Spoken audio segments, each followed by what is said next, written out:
Somewhere in the Australian outback, there are lights that should not exist. They don't belong to cars. They don't belong to houses. And they don't belong to anything human. They appear in silence. They float in the darkness. And once they see you, they follow. This is the mystery of the Min Min lights. It begins in the emptiest places on Earth. Miles of desert. No cities. No noise. No help. Just darkness, stretching forever. And in that darkness, something moves. Witnesses describe glowing orbs. White, yellow, sometimes red. They hover in the distance, as if watching. And then, they start moving closer. The first recorded sighting goes back over 100 years. A traveler was crossing the outback at night. No moon, no sound. Then suddenly, a light appeared on the horizon. He thought it was another traveler. Relief. But the light didn't flicker like a lantern. It didn't move like a person. It glided. Smooth. Silent. And no matter how far he walked, it stayed the same distance away. Watching. Then came the first terrifying realization. The light wasn't just there. It was following him. Every step he took. It mirrored. He stopped. The light stopped. He moved again. So did the light. Many who see the Min Min lights say the same thing. First, you're curious. Then you're confused. And finally, you're afraid. Because something that shouldn't be alive is reacting to you. One of the most chilling encounters happened to a group of cattle workers. They were traveling late at night. The road was empty. Then suddenly, a bright orb appeared behind them, hovering above the ground. It followed their vehicle. Not fast, not slow, just matching their speed. They accelerated. The light accelerated. They slowed down. The light slowed down.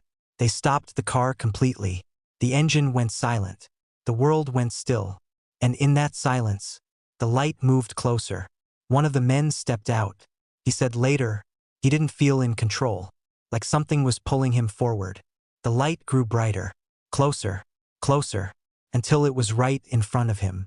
He described it as not just light, but something inside the light, shifting, moving, watching him. Then suddenly, the light shot upward into the sky and vanished, without a sound.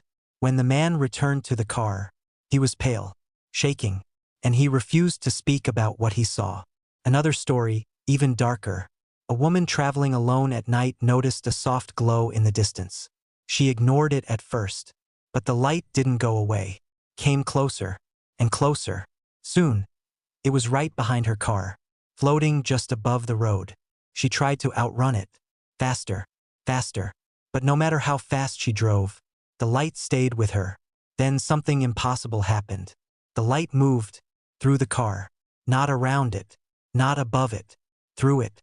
She described the moment as freezing cold, like the air had been sucked out, like time had stopped. Then the light appeared in front of her, blocking the road. She slammed the brakes, heart racing, unable to move, and then it slowly drifted away, disappearing into the darkness. When she finally reached safety, she collapsed, unable to explain what had happened. Scientists have tried to explain the Min Min lights. Some say it's a mirage, light bending over long distances. Others say it's swamp gas, or reflections from distant cars. But these explanations don't account for one thing. The lights don't just exist. They react. They follow. They chase. They behave like something alive. Indigenous stories about the lights go back far beyond modern records. Long before roads, long before cars, the lights were already there. They were seen as spirits, not harmless ones, but watchers, guides, or warnings. Some believed the lights were the souls of the dead, lost, searching, trying to lead the living somewhere else. Others believed they were protectors, keeping people away from dangerous places. But nearly every story agrees on one thing. You should never follow them, because those who do sometimes don't come back the same. There are reports of people chasing the lights into the desert, walking for miles, completely unaware of where they are going, almost as if they are being led. One man was found days later, far from any road, dehydrated, confused. When asked what happened, he said only one thing: the light told me to follow. But lights don't speak, do they? There are even darker rumors. Stories whispered but never confirmed. Of people who followed the lights and were never seen again. No footprints, no trace, just gone. As if the desert itself swallowed them. Even today, drivers crossing the outback report seeing them. Late at night, when the world is quiet, a distant glow, hovering, waiting, and sometimes following.